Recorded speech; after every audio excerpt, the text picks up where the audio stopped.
Well, we have Lieutenant Colonel Mark Withee on the line here, and we really appreciate your time here, sir. And obviously, you're part of the hurricane hunters, but we're in the dead of winter here in New England.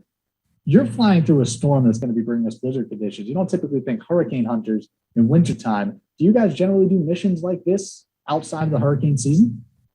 Yeah, absolutely. We get the name hurricane hunters, and that's probably the highest profile part of our job. But the 53rd Weather Reconnaissance Squadron does perform flights into all sorts of weather conditions to perform reconnaissance of what's going on. So yes, this is a big part of our mission. We are flying off the East Coast today. Started that yesterday, and we'll be going into the early hours tomorrow at least, and taking a look at what the vertical profile is of that weather. So you get a better idea of just how much snow may be coming to the Boston area here in this weekend. At the same time, we also have weather missions going on in the Pacific, looking at water flow into the West Coast and what they can expect for potential rainfall and snowpack in the Sierras and across the western states. What I find really interesting is you said this started yesterday with the reconnaissance missions. There's really not much of a disturbance happening right now, and it's going to be forming probably later today. Are you doing these prior to the storm developing, and are you planning to do them once the storm forms?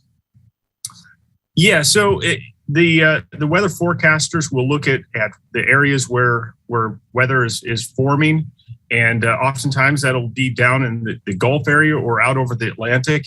And really our whole purpose is to go out to those places where there aren't weather stations on the ground, or there isn't the capacity to launch weather balloons and get a good idea of exactly what is going on. So yes, we will start well in advance of a system actually forming, and then fly through it up until it makes landfall. And really then once it is over land, then the ground stations and weather balloons and that type of sensor package can fill in the rest of it. Awesome. And now that we're kind of into the weeds a little bit more, what is some of the data that you guys do collect within these missions? Well, the big thing that we're going to be doing is dropping these. It's called a drop sonde, and it's a sensor package that's very similar to what is in a weather balloon. And this is going to be gathering data on the humidity, dew point, temperature, and some other stuff, and wind speed. That's obviously more critical for hurricanes, but dropping those through and developing a vertical profile of the atmosphere that allow the forecasters to really build a better model of how a system might develop. So that data, along with flight level data from the aircraft, is transmitted back through the National Hurricane Center and integrated into the various models that are used to make forecasts. Is that instantaneous, or does that take some time? How quickly will we be able to see the new models taking this information in and projecting it back out? The models are run at various times throughout the day, and I can't really speak specifically to how regularly those are, but our data does get relayed via satellite link in essentially real time. And one of the more popular pastimes for people that are weather enthusiasts is to actually watch along as our aircraft fly through hurricanes. The data is publicly available, and so people can watch along through hurricanes or during these winter storms, and people can go see what the wind's like. If they're really inclined, they can pull up the data from the drop zones and look at what the wind speeds and humidity and temps are as it falls down from the upper 20 to low 30,000 foot range down to the surface. And just one final question, since the development is still happening as we speak, and there are a lot of different ingredients coming from different locations across the continental United States, how far are you guys flying to make sure that you gather all the right dynamics and atmospheric information?